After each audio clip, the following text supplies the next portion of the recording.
सकेनौं। अहिले म छु यो कमाई गेडीको झाडीमा। कसैले यसलाई काली गेडी, राती गेडीको नामले पनि चिन्छन्।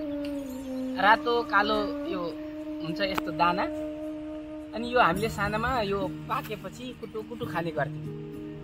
यसलाई मकैक नामले पनि चिनिन्छ।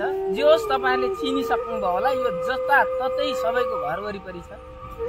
यदि कसैलाई किडनीको समस्या छ भने यसको रुखलाई जुरुक्क उखाल्नु, यसरी टकटकाउने, धोएर सुकाउनु। यो सर्लक्क पञ्चाङ्गलाई तपाईले पाउडर बनाउनु।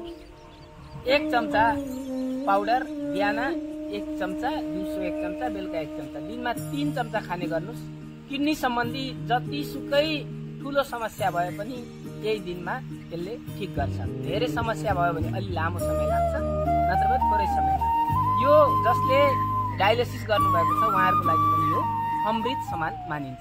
त्यति मात्र नभएर यदि कसैलाई नपुंसकताको समस्या छ, पुरुषत्वको समस्या, उहाँहरुको लागि पनि यो खाने तरिका एउटै हो, यो अमृत समान छ। यसरी यसलाई खाने गर्यो भने किडनी सम्बन्धी कुनै पनि समस्या आउँदैन, यदि छ भने पनि निको हुन्छ। अनि त्यति मात्र नभएर यो कलेजोको पोषक पनि।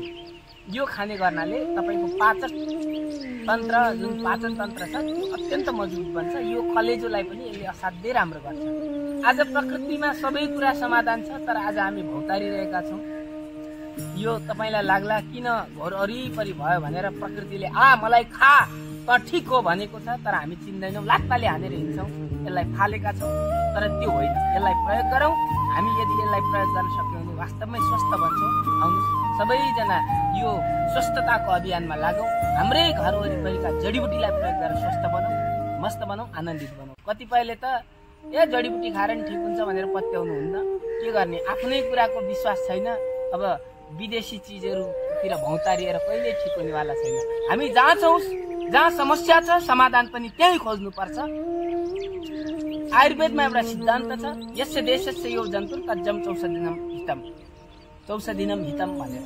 त्यो के भनेको, जुन ठाउँको जुन प्राणी हो त्यही ठाउँको औषधिले मात्र त्यसलाई हित गर्छ भनेको छ। किन, हामीले जुन हावापानी खाएका छौं, हाम्रो वरिपरिको जडीबुटीले त्यही हावापानी खाएको छ। त्यही भएर हामीले स्थानीय जडीबुटीको प्रयोग गरौं, स्थानीय जडीबुटीको प्रवर्धन गरौं, अनि स्वस्थ बनौं, करोडौं लाखौं रुपैयाँ बचाऊ, परिवारलाई पनि स्वस्थ बनाऊ, समाजलाई पनि स्वस्थ बनाऊ।